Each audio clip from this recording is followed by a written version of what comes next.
नमस्कार मंडळी. अक्षय तृतीया हिंदू धर्मात एक पवित्र दिवस म्हणून ओळखला जातो. या दिवशी काही कामे चुकूनही करू नये, अन्यथा देवी लक्ष्मी दुःखी होऊ शकते. याचे दुष्परिणाम आपल्या संपूर्ण कुटुंबाला भोगावे लागतात. राहू काळामध्ये चुकूनही पूजा पितरांची करू नका. त्याचबरोबर या दिवशी आपल्याला काय करायचं आहे आणि कोणत्या गोष्टीचे नियम जे आहे ते पाळायचे आहेत. आणि सोनं जे आहे ते आपल्याला या वेळेमध्येच खरेदी करायचं आहे. त्याचबरोबर अशा ठिकाणी आपल्याला धनप्राप्ती होण्यासाठी व लक्ष्मी माताची कायमस्वरूपी आणि वर्षभर आपल्या घरावर, संपूर्ण कुटुंबावर माता लक्ष्मीचा आशीर्वाद राहावा, त्याचबरोबर घरामध्ये धनप्राप्ती व्हावी आणि लक्ष्मी अखंड स्वरूपात घरामध्ये वास करावी, घरातील संपूर्ण दारिद्र्य नष्ट होऊन प्रत्येक कामामध्ये आपल्याला यश मिळण्यासाठी आणि घरातील मुलाची, पतीची प्रगती जी आहे ती भरभरून होण्यासाठी आपल्याला हे उपाय आणि हे नियम पाळायचे आहेत. उपाय कसे करायचे आहे, सेवा कोणती करायची आहे, चला तर जाणून घेऊया. व्हिडिओमध्ये नवीन असाल तर नक्की सबस्क्राईब करा आणि कमेंटमध्ये ओम महालक्ष्मी देवी नमः लिहायला विसरू नका. तर सकाळी आपल्याला या दिवशी लवकर उठायचं आहे. लवकर उठल्यानंतर आपल्या उंबरवट्यावर एक ग्लास भरून ठेवायचा आहे आणि तुपाचा दिवा एक लावायचा आहे. पहा, अक्षय तृतीया असा सण म्हटला जातो. या दिवशी आपल्या घराची वास्तुशांती असेल, नकारात्मकता असेल किंवा घरामध्ये दृष्ट लागलेली असेल ती काढण्यासाठी या दिवशी काही उपाय केले जातात. माता लक्ष्मीची सेवा करून त्याचबरोबर या दिवशी अक्षय तृतीया हा सण सनातन धर्मात शुभ दिवस म्हटला जातो. जर या दिवशी योग्य विधी आणि खऱ्या मनाने माता लक्ष्मीची आणि श्रीहरी विष्णूची जर एकत्रित पूजा केली तर घरात सुख, शांती आणि समृद्धी येते. तसेच घरातील वातावरण शुद्ध होत असते. पती पत्नीमध्ये वाद कमी व्हायला लागतात आणि कोणतेही काम पूर्ण होण्यास सुरुवात होत असते. शास्त्रामध्ये या दिवशी काही कामे करण्यास मनाई आहे, जी आपण सर्वांनी पाळली पाहिजेत, अन्यथा संपूर्ण कुटुंबाला त्याचे नुकसान, दुष्परिणाम आपल्याला भोगावे लागतात. 30 एप्रिल वार बुधवार या दिवशी आपल्याला अक्षय तृतीया हा सण साजरा करायचा आहे. तर पहा, अक्षय तृतीया हा सण अत्यंत महत्त्वाचा आणि अक्षय तृतीयेला 3.5 मुहूर्तापैकी एक मोठा सण म्हणून का ओळखले जाते, याचा अर्थ काय आहे आणि अक्षय तृतीया इतकी मोठी का म्हटली जाते. तर पहा, असं म्हटलं जाते की पहिल्या पौराणिक मान्यतेनुसार या दिवशी भगवान विष्णूचा 6वा अवतार भगवान परशुराम यांचा जन्म झाला होता. म्हणून हा दिवस अक्षय तृतीया म्हणून साजरा केला जातो. यासोबतच या दिवशी परशुरामाची जयंती म्हणून साजरी केली जाते. तर यातील दुसरा अर्थ असा होतो की या दिवशी भागीरथाची कठोर तपश्चर्या प्रसन्न होऊन गंगादेवी स्वर्गातून पृथ्वीवर अवतार झाला होता. या दिवशी आपल्या गंगादेवीचा जन्म झाला होता. त्याचबरोबर या दिवशी तिसऱ्या मान्यतेनुसार असं म्हटलं जाते की माता अन्नपूर्णाचाही याच दिवशी जन्म झाला होता. म्हणून या दिवशी अन्नपूर्णा देवीची मूर्ती आणून एका तांदळाच्या वाटीमध्ये ठेवावी आणि त्यांची विधिवत हळदी कुंकू अर्पण करून आपल्याला पूजाविधी करून घ्यायची आहे. त्यामुळे अक्षय तृतीयेच्या दिवशी स्वयंपाकघर, अन्नधान्याची पूजा करण्यासोबतच एखाद्या गरीब व्यक्तींना अन्नदान करावे. असं म्हटलं जाते की ह्या काही सेवा जर आपण या दिवशी केल्या तर आपल्या पितरांचा आशीर्वाद प्राप्त होतो. जुना कितीही प्रखर पितृदोष असेल तो कमी होत असतो आणि घराची आणि मुलांची भरभरून प्रगती होत असते. लक्ष्मी कधीही आपलं घर सोडून जात नाही. म्हणून अक्षय तृतीयेच्या दिवशी भगवान शिवशंकरांना महालक्ष्मीची पूजा करण्यासाठी कुबेराची पूजा करण्यास सांगितले होते. या कारणास्तव अक्षय तृतीयेच्या दिवशी लक्ष्मीची पूजा केल्याने घरातील संपूर्ण दारिद्र्य संपत असते. घरात अलक्ष्मी वावरत नाही तर लक्ष्मी वास करत असते. म्हणून या दिवशी ही सेवा आपल्याला करायची आहे. जर तुमच्याकडे कुबेर यंत्र असेल तर या दिवशी कुबेर यंत्र आणायचं आहे.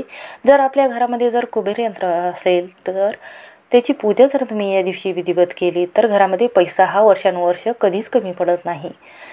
पैसा घरामध्ये तुमच्या खेळू लागतो, धनप्राप्ती होत असते. म्हणून आवर्जून कुबेराची पूजा करावी, कुबेर यंत्र आणावं. तर पहा, या दिवशी महेश व्यास यांनी अक्षय तृतीयेच्या मुहूर्तावर महाभारताचे लेखन सुरू केले होते. या ग्रंथात श्री भगवत गीता देखील समाविष्ट आहे. असं म्हटलं जाते की या दिवशी गीतेचे 18व्या अध्यायाचे पठण केले पाहिजेत, म्हणजेच आपल्याला श्रीहरी विष्णूचा आशीर्वाद प्राप्त होतो. जर आपल्याकडून नकळत कळत झालेले पाप असेल, दुःख असेल, दारिद्र्य असेल ते दूर होत असतात आणि घरामध्ये धनप्राप्ती व्हायला सुरुवात होते. व त्याचबरोबर नरनारायणा देखील अक्षय तृतीयेच्या दिवशी यांनी अवतार घेतला होता, म्हणून हा दिवस शुभ मानला जातो. असं म्हटलं जाते की महाभारतानुसार या दिवशी भगवान श्रीकृष्णाने पांडवांना त्यांच्या वनवासात अक्षय पात्र दिले होते. अक्षय पात्र कधीच रिकामे नसते, ते नेहमी अन्नाने आणि पैशाने भरलेले असते. त्यातूनच पांडवांना अन्न मिळाले होते. जर आपल्या घरामध्ये सुख दुःख त्याचबरोबर पैसा आणि अक्षय संपन्नता आपल्याही आयुष्यात यावी, आपल्याला अपेक्षित असलेले आनंद, अक्षय पात्र टिकून राहावं आणि माता लक्ष्मी आपल्या घरामध्ये टिकून राहावी, या गोष्टीमध्ये नेहमी दुप्पट अशी वाढ व्हावी, त्यासाठी अक्षय पात्र हे भरले जाते. अक्षय पात्र भरत असताना यामध्ये आपल्याला एक कलश घ्यायचा आहे.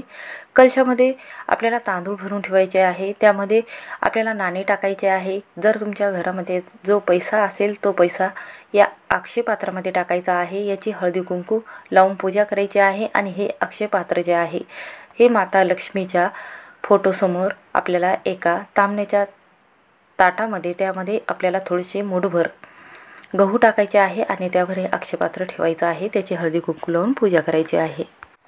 तर आता पाहूयात की कोणत्या गोष्टीचे नियम आपल्याला पाळायचे आहे. जर आपण हे नियम पाळले नाही तर माता लक्ष्मी आपल्यावर क्रोधित होत असते. तर पहा, या दिवशी अक्षय तृतीयेच्या दिवशी कोणत्याही प्रकारचे मांसाहारी पदार्थ या दिवसामध्ये दिवसभरामध्ये बाहेर जाऊन खाऊ नये किंवा घरामध्ये हा मांसाहारी पदार्थ बनवू नये. मांस, अल्कोहोल, लसूण, मांस, कांदा, लसूण त्याच पद्धतीने या दिवशी उडदाची डाळ असेल, वांगा असेल किंवा मसूरची डाळ असेल तर ह्या भाज्या घरामध्ये बनवू नका.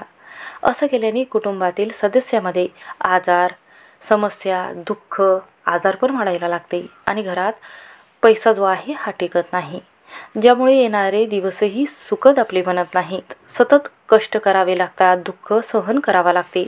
म्हणून चुकूनही या दिवशी कांदा, लसूण, मांसाहारी पदार्थ चुकूनही खाऊ नका.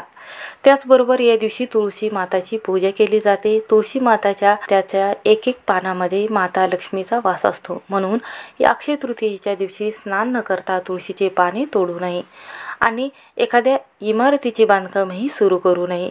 असं करणे अशुभ मानलं जाते. त्यामुळे देवी लक्ष्मी दुःखी होऊ शकते.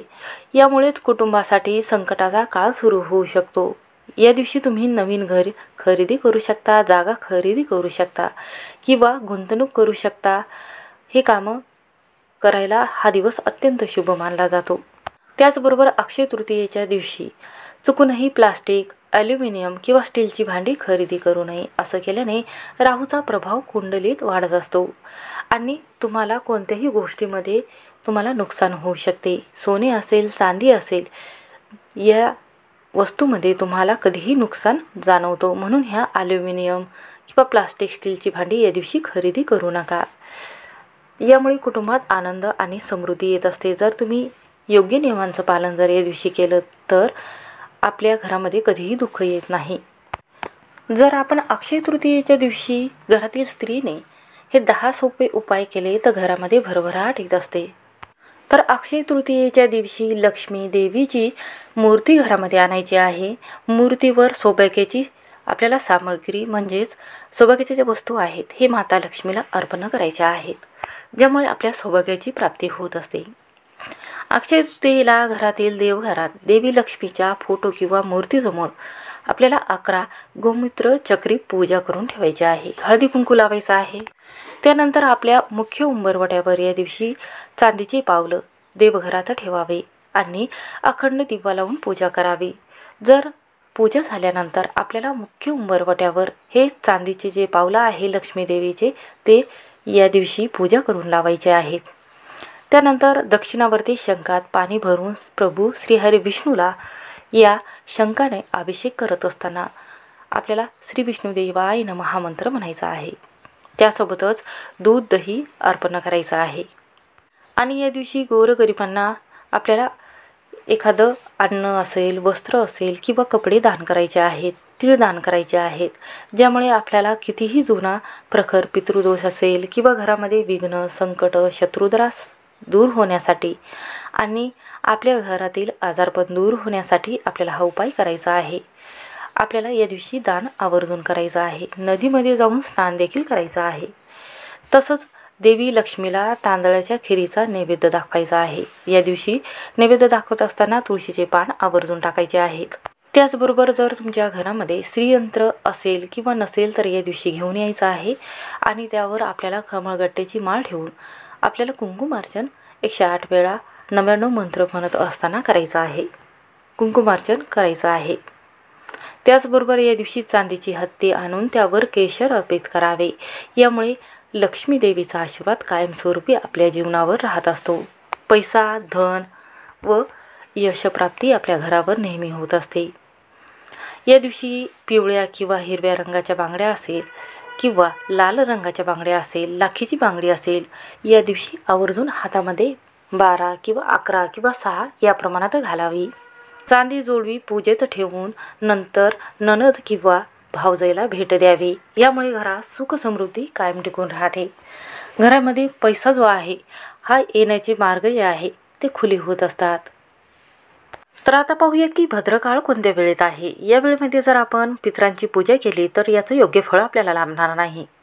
तर पहा, या अक्षय तृतीयेच्या दिवशी राजयोग तयार होणार आहे, गजकेसरी योग तयार होणार आहे आणि या दिवशी रवी योग सुद्धा तयार होणार आहे. म्हणून आपल्याला या दिवशी अक्षय तृतीयेला भद्रा काळासोबत राहू काळाचं सावट असणार आहे.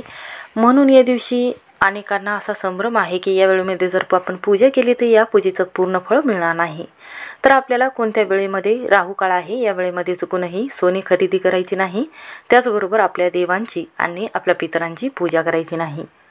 तर अक्षय तृतीया हा सण बुधवारी 30 एप्रिलला आहे. या दिवशी आपल्याला हा सण साजरा करायचा आहे. तर राहू काळामध्ये कोणतेही शुभ कार्य केले जात नाही. यावेळी केलेल्या कामाचे शुभ फळ आपल्याला लाभत नाही असं वास्तुशास्त्रात सांगितले गेलेलं आहे. म्हणून या दिवशी अक्षय तृतीयेच्या दिवशी शुभ दिवशी भद्राची सावली नाही, पण या दिवशी राहू काळ दुपारी 12:18 ते दुपारी 1:58 असणार आहे. राहू काळ वगळता 30 एप्रिल रोजी कोणतेही शुभ कार्य तुम्ही करू शकता संध्याकाळ वाजेपर्यंत. पण या 2 तासामध्ये तुम्ही चुकूनही सोनं किंवा खरेदी जागेची करायची असेल किंवा पूजा करायची असेल तर या वेळेमध्ये करू नका. तर आपल्याला सोने, चांदी किंवा एखादी दागिने खरेदी करायचे असेल तर हा शुभ मुहूर्त आहे. पहाटे 5:41 ते दुपारी 2:12 आहे. म्हणून आपल्याला या वेळेमध्ये सोने खरेदी करायचे आहेत. या दिवशी आपल्याला लाल, पिवळा किंवा हिरव्या रंगाची साडी परिधान करायची आहे. चुकूनही काळ्या रंगाची साडी परिधान करू नये. आणि सकाळी उठल्यानंतर आपल्याला स्वच्छ उंबरवटा करून घ्यायचा आहे. त्यावर आपल्याला गंगाजल, गोमूत्र शिंपडायचं आहे, पुसून घ्यायचं आहे. उंबरवटा स्वच्छ करून हळदीचं लेपन आपल्याला तयार करून घ्यायचं आहे. 11 आंब्याचं पानाचं तोरण देखील बांधायचं आहे. या दिवशी आपल्या मुख्य उंबरवट्याची हळदी कुंकू लावून पूजा करायची आहे. लक्ष्मीचे पावलं काढायचे आहेत. त्याचबरोबर आपल्याला दोन्ही साईडला स्वस्तिक हे काढून घ्यायचं आहे. तुळशी माताची पूजा करायची आहे. हे नियम जर तुम्ही या दिवशी जर अक्षय तृतीयेच्या दिवशी जर पाळलात तर घरामध्ये सुख समृद्धी प्राप्त होते. घरातील नकारात्मकता, शत्रू त्रास, त्याचबरोबर बाहेरची बाधा असेल, घरामध्ये जर तुमच्या खूप दुःख, गरिबी असेल, घरामध्ये जर तुमचा पैसा टिकत नसेल तर या दिवशी या नियमांचं जर तुम्ही पालन केलं तर वर्षानुवर्ष तुमच्या घरामध्ये सुख समृद्धी कायम टिकून राहते. तुमच्या घरामध्ये कितीही प्रखर पितृदोष असेल तर तो कमी होत असतो. म्हणून या नियमांचं पालन करावं. श्री स्वामी समर्थ.